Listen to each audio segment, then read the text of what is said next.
What is going on, you guys? Welcome back one more time, and we are gonna do this overview of the UK edition of Monday Night Raw, which took place in the beautiful Manchester, England.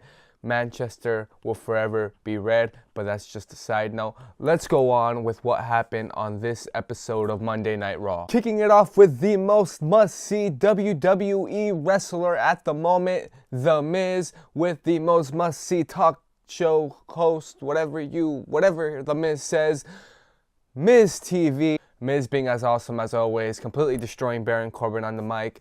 Why are WWE letting him do this to Baron Corbin? You know, Baron Corbin is nice, but come on, man. Why do they keep doing this to Baron Corbin? Having The Miz just completely, utterly destroy him on the mic on a weekly basis. It is not fun. I mean, it's fun because The Miz is awesome, but if you're a Baron Corbin fan, it might not be fun watching Miz completely destroy him on the mic week after week after week.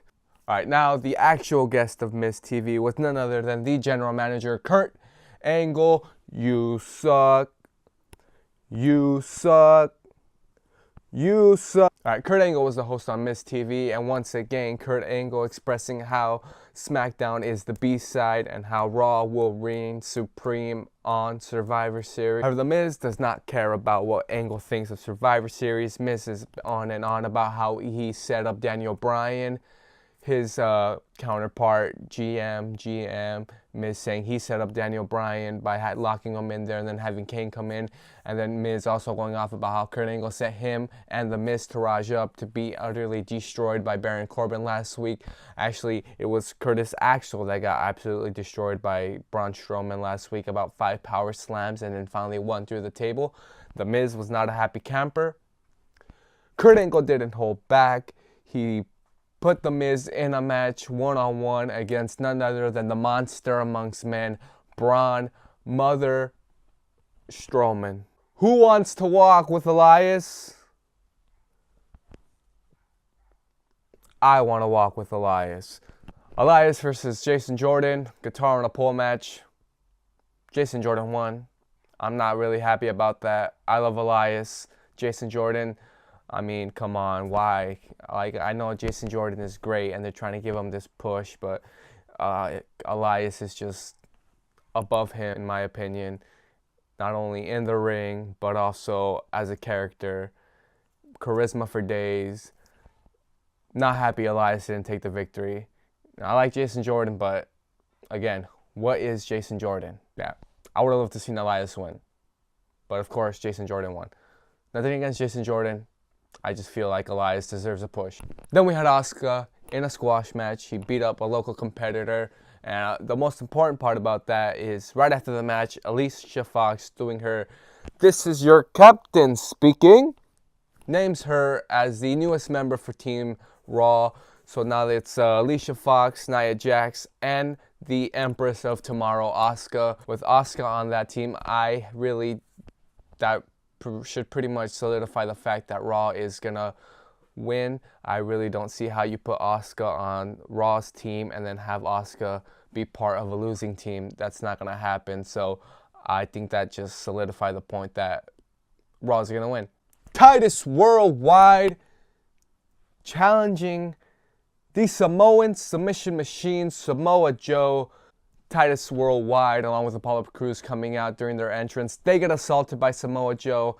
Samoa Joe takes out Apollo Crews. Coquina clutch on Titus O'Neil. Walks down to the ring, and much like Braun Strowman was doing earlier, he demanded top competition. Prize of many. Who answered this big challenge of Samoa Joe? It was none other than my boy, Finn Balor, stepping up to the plate and challenging Samoa Joe. I see what they're doing. First, he answered the big challenge against Kane, and now he answers the big challenge against Samoa Joe. What other big challenges are awaiting him come Royal Rumble? Maybe Brock Lesnar, who knows? I hope so. Samoa Joe, Finn Balor, they're absolutely amazing together. They can put on 5-star matches after 5-star matches after 5-star matches after 5-star matches. They're amazing in the ring together, great chemistry. They put on a hell of a match. It ended in a count out, which I was okay with because Finn Balor didn't take a pin and Samoa Joe didn't take a pin. So they look good. They put on a great match. Nobody ate a pin. Samoa Joe still looking strong. Finn Balor, they're going to start building him up for Lesnar. And after the match, after the count out, they just brawled on the outside for a few minutes until the general manager, Kurt Angle, came out and made the next big decision regarding the Raw's 5 men that will be taken on SmackDown. And that decision was Kurt Angle names Finn Balor and Samoa Joe as the newest members of Team Raw to join him, along with Braun Strowman to go against SmackDown. So Raw is looking like a pretty strong team. It's at the moment, Samoa Joe, Finn Balor, Kurt Angle, and then Braun Strowman. I really don't see how that team is gonna lose, especially when you have Braun Strowman, who's looking awesome. You got Samoa Joe, who looks like an absolute badass. And you have Finn Balor, who's being looked to be the next opponent for Brock Lesnar going into the Royal Rumble. So it's Team Raw is looking pretty stacked. You know, SmackDown's in a bit of trouble, I might say. Jason Jordan. They're going to push Jason Jordan to the moon, aren't they? Even if he's got no character, they're still going to push Jordan to the moon. Kurt Angle names his son, Jason Jordan, as the final member of Team Raw. So now we got Kurt Angle, Braun Strowman, Samoa Joe, Finn Balor, and Jason Jordan.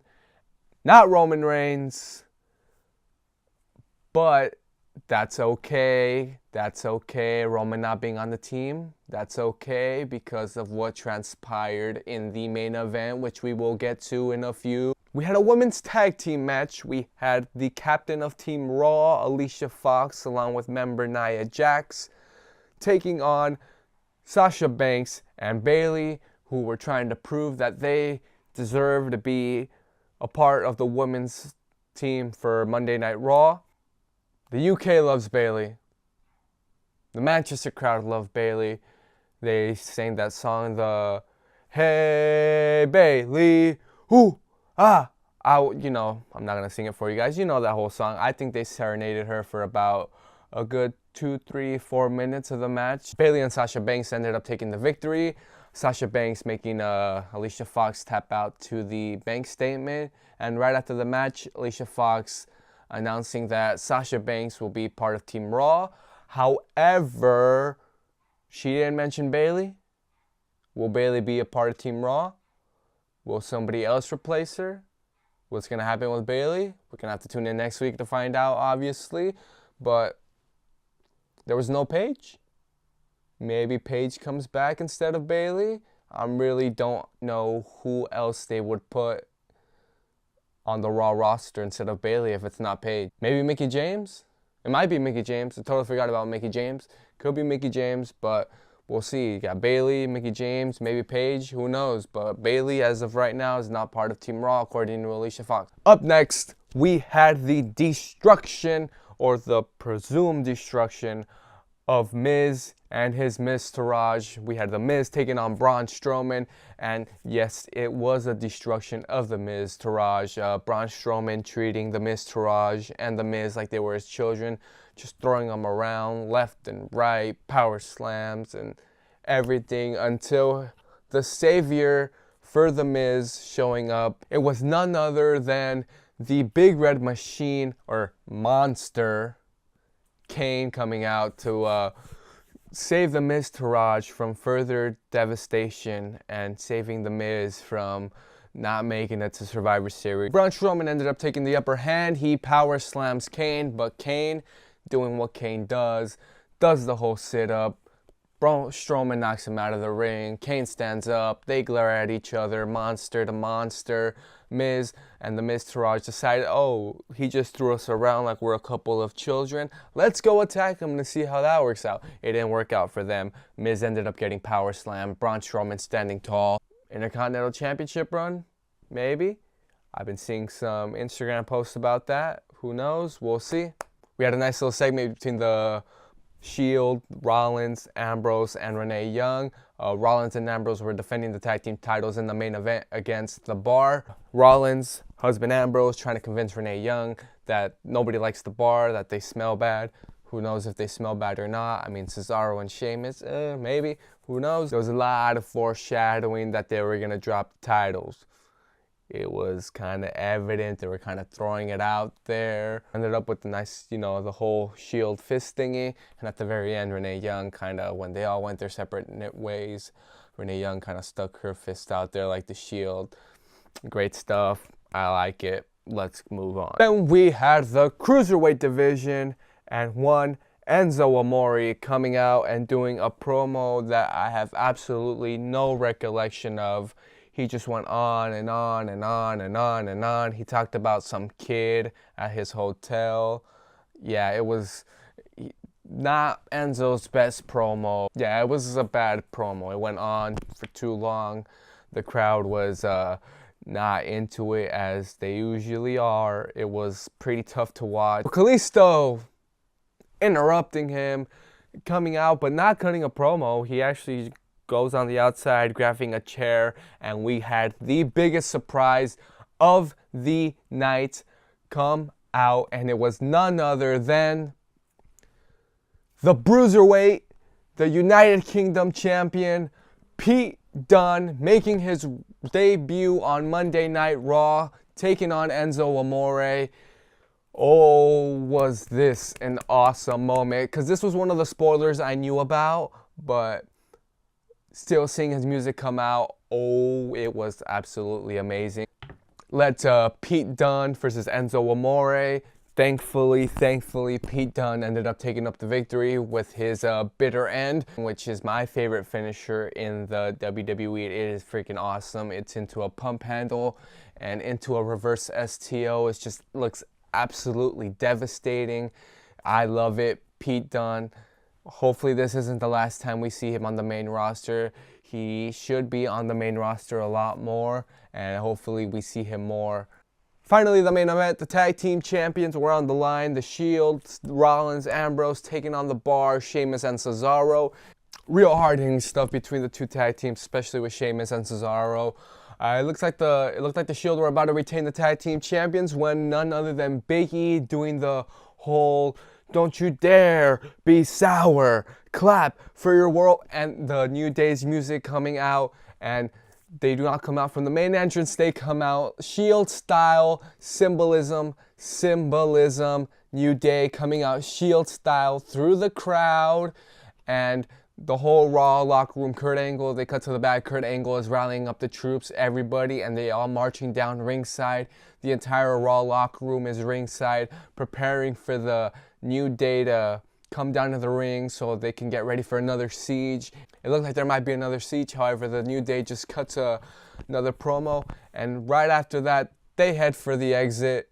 They fool Team Raw. There was never going to be a siege. They just, put another one over on Team Raw.